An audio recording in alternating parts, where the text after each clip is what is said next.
Bonjour à tous et bienvenue dans Resolve 101 plus loin que les bases de DaVinci Resolve. Dans Resolve 101, on a vu la page cut, je vous invite à y retourner si vous le souhaitez. Et dans cette page cut dans Resolve 101, on l'a utilisée avec la clavier et une souris. On peut utiliser cette page cut et elle est vraiment bien faite pour le Speed Editor. Donc aujourd'hui, on va voir la page cut avec le Speed Editor. On va pas voir la totalité de ce qu'on peut faire avec, mais des grandes bases et même un petit peu plus loin que ça. On n'ira pas dans la page Edit avec, il peut le faire aussi un petit peu. On va voir le Speed Editor dans la page Cut et on y va tout de suite.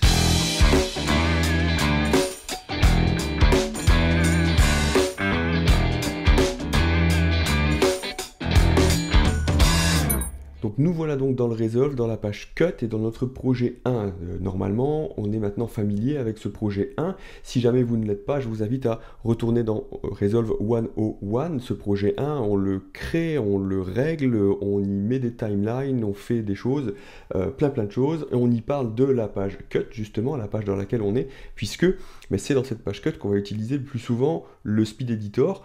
Le Speed Editor, là, on va voir les grandes bases. On va rester dans du Resolve 101 plus, puisque on est plutôt autour de ça, mais malgré tout, on va pas aller très profondément dans la manière d'utiliser le Speed Editor. Par exemple, on va pas trop bosser sur cette partie-là, qui est la partie des multicams, parce que ça pourrait être une vidéo complète sur comment on se prépare et comment on monte un multicam avec le Speed Editor. Donc là, ce qu'on va voir, c'est on va faire le tour du propriétaire, le tour de ce Speed Editor, pour rester dans nos habitudes et dans ce qu'on a l'habitude de faire, c'est-à-dire, voilà, on fait le tour un petit peu des choses qu'on peut faire. Avant tout, ce qu'on repère, c'est que sur les touches du Speed Editor, il y a des choses qui sont notées au-dessus de la touche, et puis il y a des éléments qui sont notés à l'intérieur, en dessous, ici, là, sur la tranche de la touche. Pourquoi on a ces éléments sur la tranche de la touche? Mais parce que ils vont nous servir à, lorsqu'on appuie deux fois, double tap, en fait, on va utiliser les éléments qui sont sur la tranche, et lorsqu'on va appuyer une seule fois, on va utiliser les éléments qui sont sur le dessus de la touche. Trois grands éléments sur ce Speed Editor. Le côté droit ici, où on a le bouton source, le bouton timeline, et puis le jog, la molette. Le côté gauche, où on voit qu'on a le point in, le point out, et puis des éléments pour trimer, etc. Donc on va voir un petit peu ces choses-là, et puis pour mettre les clips dans la timeline, et puis le centre, où on est plutôt sur voilà, les transitions et les titres, échappe et undo, hein, donc annuler, des choses comme ça, qu'on a un peu plus au centre ici, puis les numéros des cams ici, lorsqu'on veut faire un multicam, et puis deux trois boutons là, et puis évidemment le bouton stop, play, celui-ci, il va nous être très utile. Si on revient dans notre Resolve, on a donc une timeline. Cette timeline, elle est vide, il se passe rien, il n'y a rien. On est dans le chutier ici, caméra. Hein. Donc si je reviens ici, vous voyez, on a tous les chutiers qu'on avait créés à un moment ou un autre dans Resolve 101, à part le ducking, puisque je l'ai fait pour Resolve 101 plus, la vidéo précédente, la numéro 5, sur le ducking. Mais sinon, on a nos caméras qu'on avait classées par type de caméra, la Blackmagic Pocket Cinema Camera, un iPhone, et la Sigma FP. Voilà, donc on est dans ce chutier caméra, ici. Si on venait dans le chutier master, on aurait la totalité des clips qu'on a à l'intérieur. On peut revenir dans caméra, puis on peut choisir la caméra dans laquelle on souhaite être, hein, parce qu'on va aller regarder les différents clips de l'iPhone, et puis éventuellement le clip de la Blackmagic, etc. Donc là, on est dans le chutier caméra. Vous voyez, j'utilise ma souris, mais on va commencer à arrêter d'utiliser sa souris à partir de maintenant, puisqu'on va utiliser le Speed Editor. Donc tous les réglages de la timeline, hein, si vous voulez une tête de lecture fixe ou qui bouge, etc., tout ça, vous le voyez dans Resolve 101, les bases de DaVinci Resolve, et donc sur la vidéo, si je ne dis pas de bêtises, avec la 7, sur la page Cut. Là maintenant, ça y est, on est dans la page Cut et on est avec notre Speed Editor. Un élément déjà, ici, on a le bouton source et le bouton timeline. Ces deux boutons-là vont nous servir à basculer du viewer source ou du viewer timeline. Vous voyez, ici, en fait, on n'a qu'un viewer, hein, dans la page edit. On va y aller, on va aller faire un tour. Dans la page edit, ici, on peut avoir deux visualiseurs. Un visualiseur, on va se remettre le Media Pool, voilà. Un visualiseur ici qui est le visualiseur du chutier, ici, et un visualiseur à droite qui est ici le visualiseur de la timeline. Dans la page cut, il n'y en a qu'un. Et donc, on va basculer de l'un à l'autre en appuyant sur le bouton timeline. Ici, timeline, évidemment, bah, vous voyez, il n'y a rien, puisqu'il n'y a pas de clip dans la timeline. Donc ici, on ne voit rien. Et si on refait source, on revient dans le chutier dans lequel on était. On peut voir assez facilement ici qu'on est en mode source tape, ce qui fait qu'en fait, eh bien là, on voit la totalité des clips qui sont dans ce chutier-là. Si on venait rappuyer sur source, on viendrait sur un seul clip, le clip qui est affiché ici. Et voilà, il faudrait qu'on revienne ici dans notre chutier pour avoir les différents clips. On va voir que lorsqu'on va mettre des points in et des points out, c'est là qu'on va se retrouver avec des choses aussi intéressantes, puisque lorsqu'on va mettre des points in et des points out, on va pouvoir zoomer à l'intérieur du clip en appuyant sur le bouton source. Voilà, donc l'idée après, ben, c'est évidemment de tourner la molette pour pouvoir commencer à avancer dans ces clips. Voilà. On voit ici la tête de lecture, hein, elle est là. Donc en fait, on voit où on est au niveau de ce clip. Voilà. On revient en arrière. Voilà. On va tourner avec la molette. Voilà. Donc là, je suis bien dans le viewer source, en mode source tape. Et donc voilà, en tournant, on voit bien qu'on revient en arrière. Ici, vous avez trois boutons. Ces trois boutons-là, ils vont nous servir à naviguer, changer le mode de scroll de la molette. Donc ici, on est en mode jog. C'est un mode qui est, on va vers la droite, on avance, on va vers la gauche, on revient en arrière. Et puis, lorsqu'on va commencer à appuyer sur le mode, je vais me mettre au milieu ici pour qu'on comprenne bien, si on se met en mode shuttle, en fait, ici, c'est un petit peu, l'idée, c'est d'avoir la molette à midi, et lorsqu'on va tourner un petit peu vers la gauche, anti-horaire, eh bien, en fait, on va revenir en arrière, donc, mais la tête de lecture ne va pas s'arrêter. Donc, si je fais ça, il va revenir en arrière doucement, et vous voyez, je ne touche plus, et il continue à revenir en arrière. Si je vais plus vite, il va commencer à s'exciter.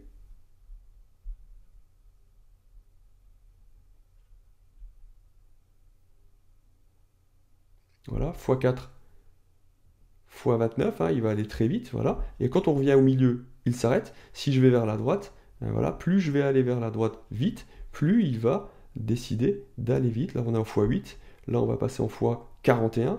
Voilà, il va très très vite, et hop, on va l'arrêter ici à nouveau. Si on revient en mode jog, eh bien, c'est comme je vous le dis tout à l'heure, on fait comme ça. Et en mode scroll, mais là, en fait, on va être comme en mode jog, c'est-à-dire que dès lors qu'on va arrêter la molette, eh bien, il va s'arrêter. Mais on va beaucoup plus vite. On va beaucoup plus vite dans la timeline. Donc, si vous voulez, je vais aller me chercher un clip qui va bien. Et là, on est sur le concert. Voilà. Hop. Là, on est sur une interview. Voilà. Là, c'était un vertical. Et donc, en fait, en mode jog, eh bien, on va avancer comme ça tranquillement. Et on va revenir à l'image près. En mode scroll, on va faire la même chose, mais beaucoup plus vite. Et en mode shuttle, mais en fait, lorsqu'on va tourner un petit peu la molette vers la gauche, il va y aller, mais il va continuer tout seul à reculer. Et quand on va tourner la molette vers la droite, dans le sens horaire, on va le faire tout seul, il va avancer tout seul. Et on vient remettre à midi, il s'arrête. Voilà. On va repasser en mode jog. Ça, c'était pour naviguer. Et donc là, on est bien dans le viewer source, et on navigue dans le viewer source en mode source tape. Pour venir ici, par exemple, si je voulais un bout de ce clip-là, que je voulais monter dans la timeline, et bien en fait, on va venir se mettre là où on veut, par ici par exemple. On peut mettre un point in en appuyant sur le bouton in, évidemment. Vous avez vu, là-bas à droite, il a créé un point in. On va avancer. Voilà, on va créer un point out. Si jamais je voulais modifier ce point out, et bien évidemment, je pourrais bouger et dire non, le point out finalement, je le veux là. Il l'a modifié. En appuyant deux fois, il enlève le point out. Hein, on voit bien, là, il est mis. Deux fois, il enlève le point out. Voilà. Et puis, pour enlever les deux points, in et out, on peut appuyer sur les deux boutons en même temps. Et il a enlevé les deux points in et out. Si je voulais remettre mes deux points in et out, dire undo, hein, je reviens en arrière, j'annule, eh bien je double tape sur le bouton undo et il vient remettre donc les deux points. Il annule ma dernière action. Ma dernière action était de supprimer mes points in et out, et je fais undo, il les remet. Donc là, voilà, donc là j'ai mes points in et out. Si je viens appuyer sur source, je me retrouve entre mes deux points in et out dans mon viewer source. Pour ressortir, j'appuie sur échappe ici. Oui, c'est ça. J'appuie sur échappe, il revient. Donc voilà, en appuyant sur source, j'entre entre mes points in et out pour pouvoir venir faire une édition, un edit plus précis. Par exemple, voilà, je vais me dire non, ah, finalement j'étais allé trop loin, c'est ici que je vais m'arrêter. Hop, je mets mes points out. Voilà, il a mis un point out. Voilà, j'appuie sur échappe, il revient, et maintenant, ce bout de clip-là, entre mes points in et out, je peux donc les monter, et le plus simple, c'est juste de faire append ici. Donc si on fait append, il va monter le clip dans la timeline. J'annule. Si je fais un double tap, vous voyez que en dessous, c'est écrit clip, et donc en fait, il va monter le clip complet sans se soucier du point in et du point out. Je vais annuler ça et je vais remettre mon bout de clip. Donc là maintenant, dans la timeline, si je viens sur timeline, automatiquement, dans ma timeline, j'ai donc, enfin automatiquement non, puisque je l'ai fait moi-même à la main, mais dans ma timeline, j'ai donc mon clip qui est venu être monté dans ma timeline. Voilà, on est donc sur cette timeline. Pour revenir dans le viewer, évidemment, source, hein, on va revenir dans le viewer source. On va prendre, tiens, ce clip-là, qui était le clip de plage. On pourrait le monter, donc soit on le met à la fin, en faisant append, et comme on n'a pas mis de point in et de point out, donc en double cliquant, il va mettre la totalité du clip. Si je reviens sur timeline, et voilà, on voit bien qu'il a remis la totalité du clip à la suite du premier. Ok ? Je vais annuler ça parce que du coup on a deux clips Lime à la suite l'un de l'autre. On va mettre un clip d'une autre couleur. Donc ce que je vais faire, c'est que je vais un petit coup de scroll, on va s'éloigner. On va venir ici sur peut-être un petit bout de concert. Allez, hop, le solo du concert, un point in.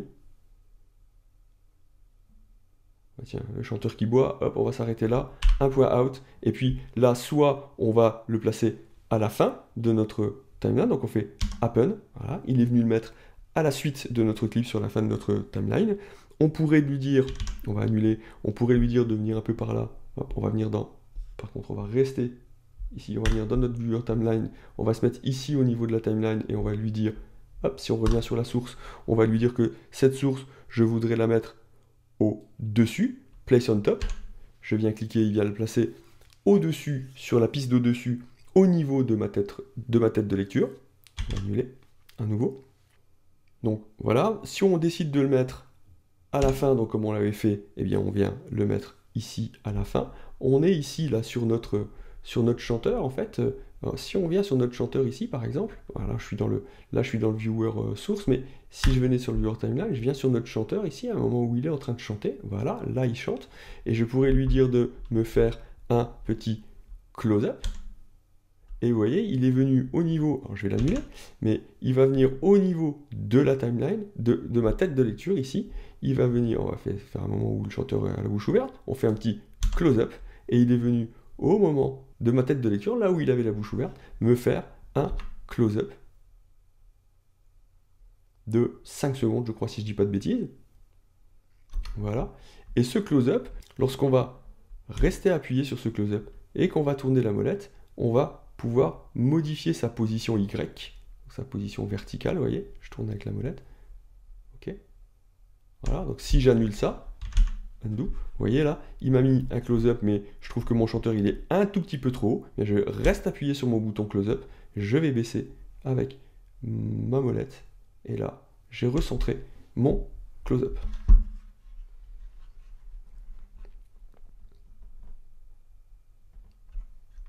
Ok. Pour éditer, vraiment, on est là pour éditer, donc si je viens un petit peu plus loin ici, voilà, si je veux raccourcir ce premier clip, eh bien en fait on a ici le trim out. Lorsqu'on va appuyer sur trim out, en fait il faut rester appuyé dessus. Lorsqu'on va appuyer sur trim out, il va, alors moi j'ai réglé ma timeline pour lorsque j'édite, en fait il va m'agrandir les waveforms, hein, on le voit là dans ma timeline. Ça c'est des options de timeline, hein, je vous invite à retourner dans 101 pour ça. Donc il va agrandir mes waveforms, ce qui va me permettre de voir où est-ce que je vais couper, où est ma timeline, où est ma tête de lecture et où je vais couper. Donc ici, si j'appuie sur trim out, on voit qu'il sélectionne la coupe à droite.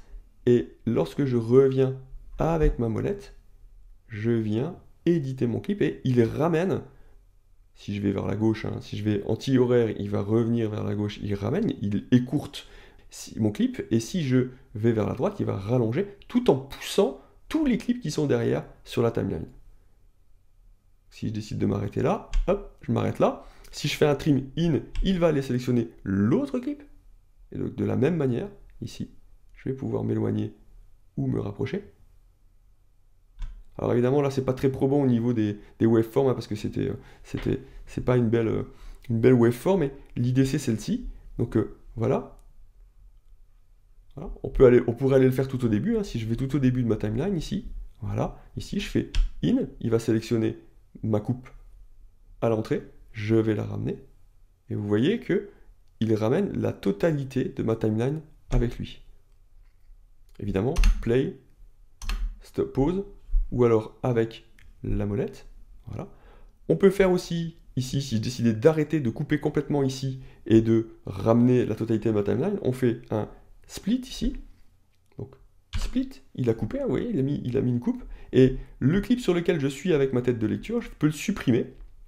Donc si je veux supprimer celui de devant ou celui le deuxième clip, si je veux supprimer le deuxième clip, je me mets sur mon deuxième clip et je fais un ripple delete. Et avec un ripple delete, il a supprimé mon deuxième clip et il a ramené les clips qui sont derrière sur la timeline, au niveau de ma coupe. Okay, on va le refaire là avec la partie de concert. Ici, je fais un split, je viens sur le début, je fais un ripple delete, il a tout ramené. On va aller se mettre un peu plus loin, comme ça on va avoir des clips beaucoup plus courts. Ici par exemple, hop, je refais un split, je viens ici, je fais un ripple delete, il a supprimé le troisième clip. Ok. On peut aussi travailler les mouvements avec le bouton move, on reste appuyé sur le bouton, il va sélectionner le clip et en le déplaçant avec ma molette, il va déplacer mon clip. On voit, hein, là, on va le refaire, là ici, il sélectionne les deux clips qui sont en dessous de la tête de lecture, donc je reste appuyé sur le bouton move, on voit bien, hein, je vous le montre ici, on voit bien qu'ici on a le clip vert, puis ensuite le clip orange, hein. Donc si je viens ici, voilà, je vais rester ici là au niveau que de ce clip là, je reste appuyé sur le bouton move, il me les sélectionne, et lorsque je me décale vers la gauche, il les place à gauche, vers la droite, il les décale à droite. On fera ça tout à l'heure avec d'autres clips, d'ailleurs on va aller le faire tout de suite, on va aller au bout de notre timeline. On peut se mettre où on veut, hein. Je peux m'arrêter là par exemple, puisqu'on voit bien ici que on a le Smart Insert, hein, donc c'est ici que ça va se passer, hein. Si je viens décider de mettre des choses à la fin de ma timeline, c'est ici que ça va se passer, c'est pas au niveau de ma tête de lecture, hein. Donc voilà, donc ici, je vais aller dans mon Viewer Source, je vais décider de supprimer les points in et les points out, donc j'appuie sur les deux boutons, je vais prendre un coup de scroll pour aller beaucoup plus vite, je vais aller à la fin de mon concert, voilà, je vais aller, bah tiens, un petit coup de machine à café, on ne l'avait pas encore vu. Hop, je reviens en mode jog pour être plus précis. Je décide de choisir mon image. Au moment où la main arrive, voilà. Je fais un point in, j'avance. Je mets un point out. Et là, je fais un happen. Et le clip est posé à la fin de ma timeline. Si je viens sur ce clip, je viens dans le viewer source, pardon, le viewer timeline. Je viens sur ce clip. Je fais un move. Je reste appuyé sur ce clip. Et je vais le déplacer là où je veux, on le voit bien, il est en train de se déplacer avec ma molette. Je vais le mettre entre les deux, tiens, hop, voilà. Ici, on a fait ces deux choses-là. On peut faire aussi roll et slide, comme on a l'habitude de les faire. Donc si on vient sur ce clip-là, on reste appuyé sur le bouton roll et on va décaler, on va l'allonger ou le raccourcir dans là où il a de la place. La transition, ici on va décaler la transition en fait, hein, décaler le cut, pardon, on va décaler le cut, et si on fait un tap and hold, on va slider le clip là où il a de la place, entre les deux autres, vous voyez bien, il glisse, hein, entre les deux autres. Donc je vais me mettre là et je vais annuler, mais on a compris le concept. Les transitions, ici, si je viens ici au niveau de je ne suis pas obligé d'être dessus, hein, de cette coupe-là, mais je me mets à côté et je clique sur transition, il vient appliquer une transition qui est la transition par défaut qu'on a choisi. Là aussi, je vous invite à aller dans Resolve 101, les transitions par défaut, on les travaille. Voilà. On peut changer la durée de la transition en cliquant sur Trans Dure. Ici, on reste appuyé dessus et lorsqu'on tourne, on va changer la durée de sa transition. La durée 1 seconde. Hein. Voilà, on peut la faire durer, on va la faire durer 2 secondes.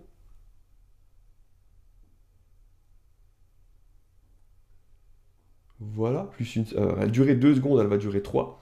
Voilà, ici, si je lâche, on a modifié la durée. Si je double tape, je vais faire en sorte que cette transition, cette durée de transition devienne ma durée par défaut. Je vais annuler pour revenir ici. Donc si je reviens ici, hop, je peux rajouter une transition en cliquant sur le bouton transition.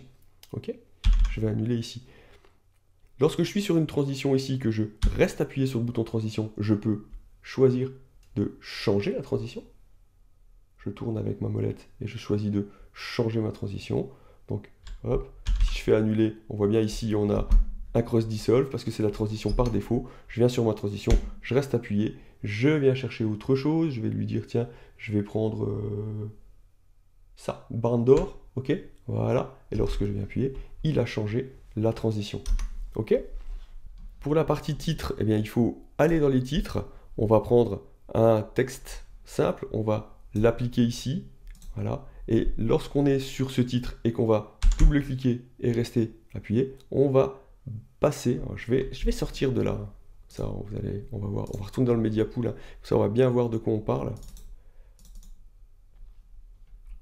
Ici, je suis donc sur mon titre, je dépose ma souris, j'arrête de l'utiliser, lorsque je vais double taper et rester appuyé, double taper, je reste appuyé, lorsque je tire, je tourne ma molette, je choisis ma police d'écriture. Donc il les passe l'une après l'autre. Hein. Voilà, on va rester sur quelque chose comme ça. Voilà. Donc là on revient. OK. Si je retourne dans le Viewer Source, je suis revenu dans mon Viewer Source comme j'y étais. Donc là on commence à avoir fait un petit peu le tour. Tiens, une chose qu'on n'a pas vue mais qui est plutôt assez simple et assez facile. Je vais enlever donc à nouveau mes points d'entrée, mes points de sortie. On va aller avancer pour aller chercher autre chose. Qu'est-ce qu'on a là ensuite ?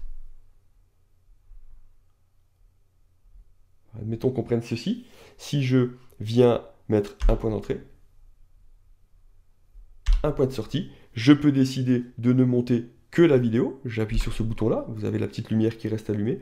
Et là, lorsqu'on va se mettre dans la timeline, on va avancer un petit peu. On va revenir sur la viewer source et on va faire happen. Il n'a monté, Resolve n'a monté que la vidéo. J'annule. Je vais venir ici et je reviens dans mon viewer source et je viens faire seulement l'audio. Si je fais happen, voilà, il n'y a que le son. Lorsque je reviens dans la timeline, vous voyez, il n'y a plus d'image. Ok. Voilà, on va annuler ça à nouveau. On va enlever le audio only.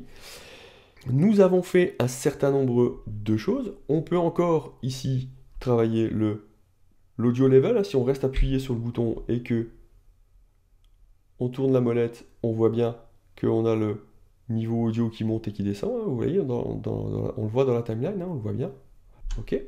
Et puis, enfin, les marqueurs. Donc, l'idée, c'est, si je viens faire un double tap, mais il vient mettre un marqueur dans la timeline au niveau de ma tête de lecture. On l'a bien vu.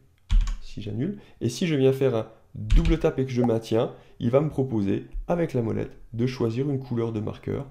Et par exemple, on va prendre le rouge, et lorsqu'on lâche, il va déposer un marqueur rouge. Alors évidemment, j'ai choisi le marqueur rouge, donc si je fais un double tap maintenant, je vais avoir à nouveau un rouge, mais si je reviens ici, je fais un double tap et maintien, je peux aller choisir par exemple le marqueur vert ici. Et voilà, on va continuer à avancer comme ça pour poser des marqueurs dans sa timeline. Je crois qu'on a vu un certain nombre de choses pour les choses évidentes. On peut encore ici, par exemple, ici, si on veut mettre une transition, mais qu'on veut être en smooth cut, mais on va appuyer sur smooth cut, et il va faire une autre transition. C'est un smooth cut, hein, c'est pas la même que la transition de tout à l'heure. On va annuler. Ici, c'est un dissolve.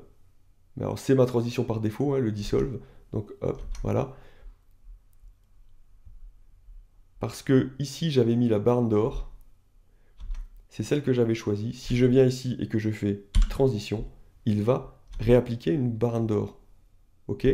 Voilà, ces boutons-là servent à changer le type de transition, c'est-à-dire qu'en fait, ici, une fois qu'on a choisi, hein, tout à l'heure, quand on est resté appuyé sur la transition, on choisissait la transition qu'on voulait appliquer. Une fois qu'on a choisi une transition, j'avais une barre d'or, si maintenant je mets le diamant, voilà, par exemple, lorsque je vais venir n'importe où et que je vais appliquer une transition, il va réappliquer le diamant.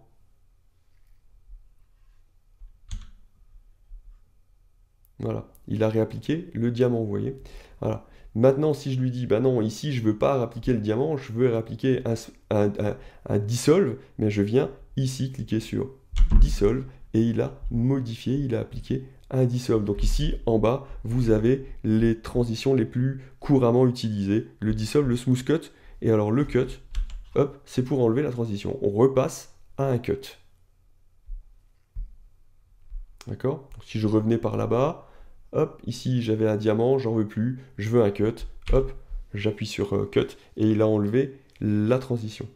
Je pense qu'on a vu les bases de Resolve. On a ici le bouton full View, donc en fait, une fois qu'on vient ici sur son clip et qu'on appuie sur Full View, voilà, on passe en plein écran, évidemment. On rappuie pour sortir, voilà. Donc en fait, l'idée, le Speed Editor, une fois qu'on est dans la page Cut, qu'on a travaillé, qu'on a préparé les choses, qu'on a préparé ses chutiers, qu'on sait dans quel chutier on veut travailler, voilà, l'idée c'est vraiment de venir naviguer dans son chutier à la vitesse qu'on veut, parce qu'on peut décider d'avancer. Voilà, par exemple, si on veut prendre une image un petit peu de ce monument là, hop, voilà, on vient en mode jog, ici, on vient ici, on fait in, hop, hop, on va peut-être venir à partir du moment où la caméra commence à bouger, in, hop, on avance, on fait out, on fait happen, voilà, c'est dans la timeline, on continue, on supprime son point in, son point out, on avance, on prend un autre mouvement du bâtiment, on fait in, on avance, on fait out, on fait happen, c'est dans la timeline, etc. etc. Et lorsqu'on veut revenir dans sa timeline, on appuie sur le bouton timeline et là, on va commencer à pouvoir déplacer ses clips. On vient ici, on vient faire un petit move, donc on va rester appuyé et on va se déplacer, hop, et on a passé le bâtiment, le titre, tiens, ah, il est trop long ce titre, hop, trim out, on vient le supprimer, on vient le raccourcir, voilà, et on revient le bâtiment, le titre, et à nouveau le bâtiment, ok, voilà, celui-ci, si je veux changer mon point out, je fais un trim out aussi, et je vais l'allonger un peu, hop, je viens ici, je vais regarder, voilà, j'ai décidé de changer mon point in, trim in, hop, on va le ramener, et voilà, etc., etc. C'est comme ça qu'on va monter et qu'on va pouvoir faire très rapidement un ours, voire même être beaucoup plus précis dans la page cut avec le Speed Editor. Voilà, c'était Resolve 101 plus le Speed Editor. À bientôt!